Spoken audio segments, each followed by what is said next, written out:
Hello everyone, I'm Jen and I make useful English Lit study videos on Shakespeare, poetry, fiction, literary ideas and more to help you become a literary expert. So if that sounds like what you need, then make sure you hit the subscribe button below so you never miss out on my weekly videos. Now in this video, we're looking at Henrik Ibsen's play A Doll's House, which I know a lot of you are studying for your A-levels or your IB. So to be honest, A Doll's House is not my favorite play, and I don't really understand why it's still being taught when there are so many other exciting texts and plays out there about topics like gender, marriage, and selfhood. But anyway, one of the things that I do find interesting about A Doll's House, and perhaps worth discussing, is Nora's characterization as this proto-modern woman who starts off appearing like this ditzy damsel in distress wife, but then eventually demonstrates a whole lot of fortitude by choosing to leave her husband and children at a time when such an act would have caused public outrage and a lot of social condemnation,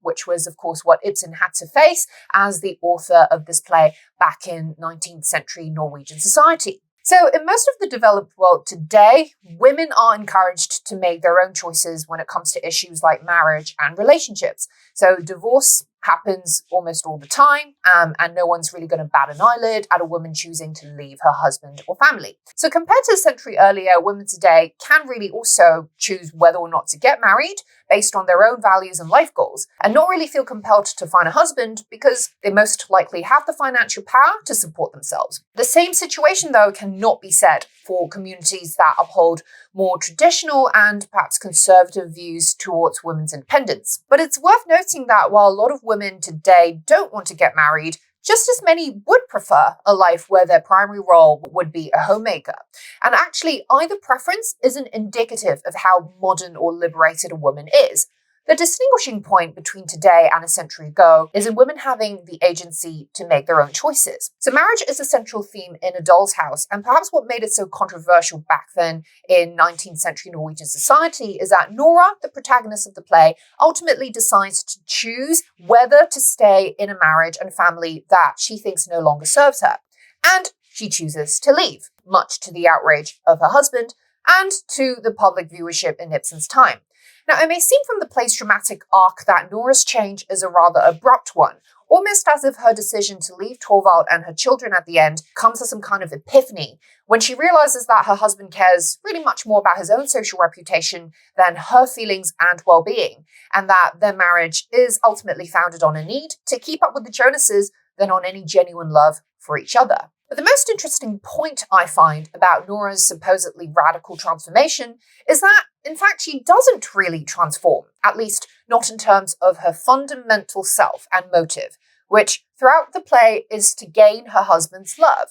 From her well-intended but misguided decision to forge her father's signature to get the loan money for Torvald's treatment in Italy, to her coy damsel in distress pleas for Torvald to entertain her money requests, to her final disillusionment with Torvald's egocentric nature, everything that Nora does actually stems from a deep desire for her husband's love. It's just that she shifts from believing that she can obtain it to eventually realizing that she cannot, because Torvald, her husband, will never really love anyone more than himself. So what's curious about Ibsen's play then is that while the trajectory of Nora's behavior changes significantly from start to finish, the essence of Nora's characterization remains largely constant, which raises a key question about Ibsen's dramatic craft. Is this a mark of realist mastery, in that humans don't actually really change all that much when it comes to their core needs and drives, and Nora is simply Ibsen's way of conveying this idea?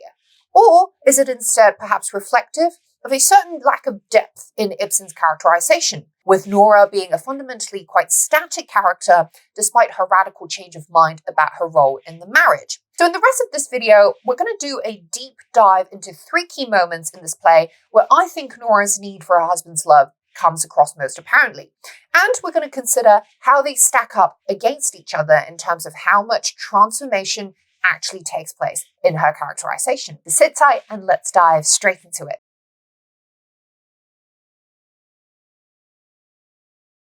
Now, right from the start of the play, we see that pretty much everything Nora does is centered on gaining Torvald's approval, partly because she needs money from her husband. Just as equally, she wants him to see her as a compliant, almost subordinate dependent in their relationship. This is first suggested when Torvald recalls that last Christmas, for a full 3 weeks beforehand, you shut yourself up every evening until long after midnight, making ornaments for the Christmas tree and all the other fine things that were to be a surprise to us. And it's also reflected in the way Nora accepts and echoes his characterization of her as small animals like skylarks and squirrels. As she says, "You haven't any idea how many expenses we skylarks and squirrels have, Torvald," in Act 1. Now, there's also a bit of foreshadowing about the eventual disillusion of the Helmer's marriage when Torvald disdainfully tells his wife that all her efforts last Christmas was the dullest 3 weeks I've ever spent, which suggests very much his self-centered orientation in the marriage,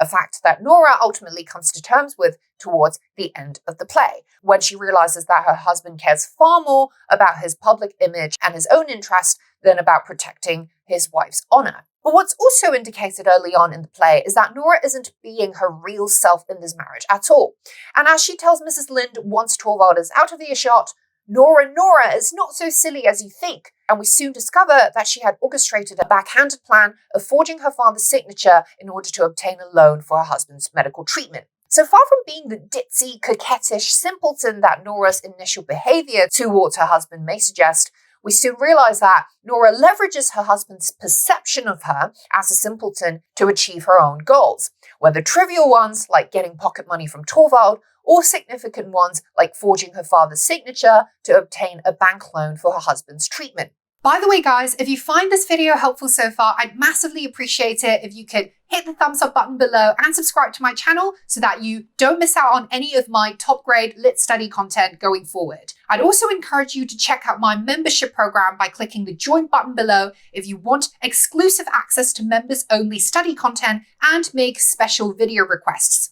I'll see you there. So in modern terms then, Nora very much behaves like a feminist in the sense that she exercises personal agency to get what she wants. But of course her tragedy lies in having to hide her natural instinct as a strong-willed woman in her daily role as this submissive mother and wife, which is an identity chasm that cannot be sustained in the long run and must ultimately be reconciled through a definitive crisis, which we see when Nora finally leaves the Helmer household to pursue a life for herself. So right from the start, Ibsen establishes two versions of Nora. There's the sham one, which she presents in front of her husband and children, and then there's the real one, which she lets show when they are not around. So the entire dramatic trajectory is one in which Nora closes the gap between her sham persona and her true self, the success of which lies not just her own chance at liberation, but also actually the possibility of her continued existence as a human being.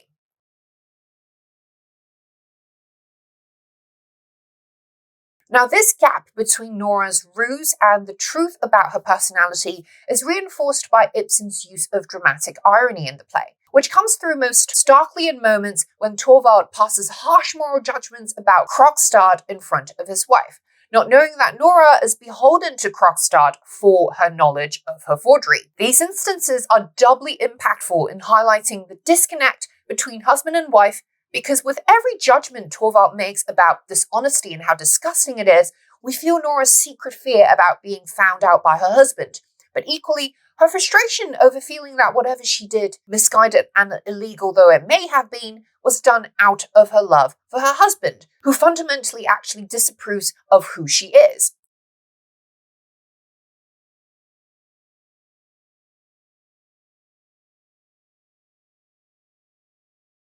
Now, this is such a significant moment because everything Torvald says here is a direct indictment of Nora's character, but all without an appreciation of the complexity and nuance that might compel someone to be dishonest, yet not be motivated by evil intentions.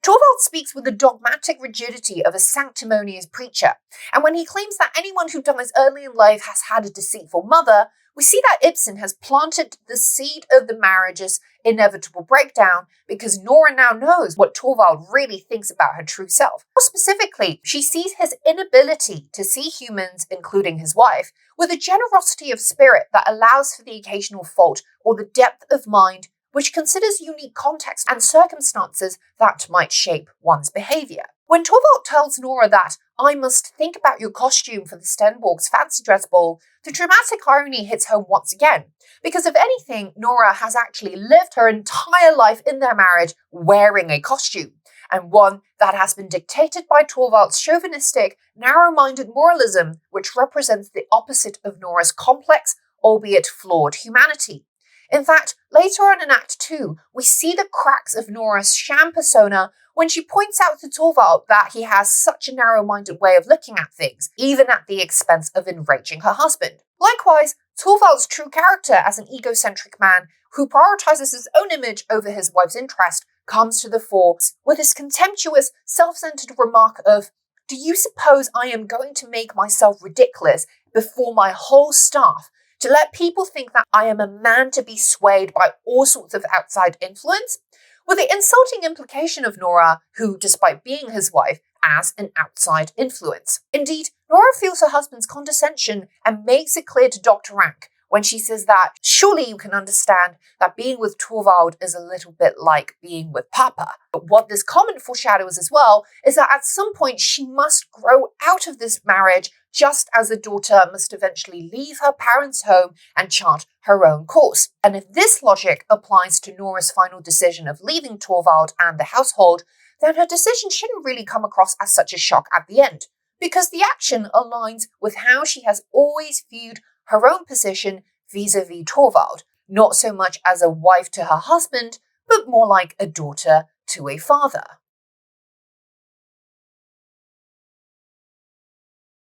Now, towards the end of Act 3, when Nora, in what's arguably the most symbolic gesture of the play, takes off her dance costume and confronts her husband about the truth of her marriage. In removing the costume that Torvald has decided for her, she's also unloading the mantle of pretense that she has had to wear for the 8 years of the marriage. She draws the association between Papa and Torvald and remarks that just as her father had called her his doll child and he played with me just as I used to play with my dolls, she's been treated in like manner by Torvald, who treats her like this doll wife with whom he has great fun when played with. But instead of this moment being Nora's sudden awakening, it's actually more of a pent-up confession about a long-standing truth that she has always known,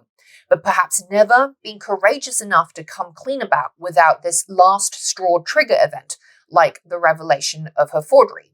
What's incredible is that when Torvald attempts a compromise, suggesting that playtime is over and lesson time begins, it reveals the extent to which he completely misses the point about what Nora finds so unbearable about their marriage, which is that he sees her not as a wife or even a child or a human being, but as this doll and toy which can be dispensed with the second it becomes an inconvenience to the owner. The fundamental issue for Nora isn't that of gender disrespect or even chauvinism versus feminism,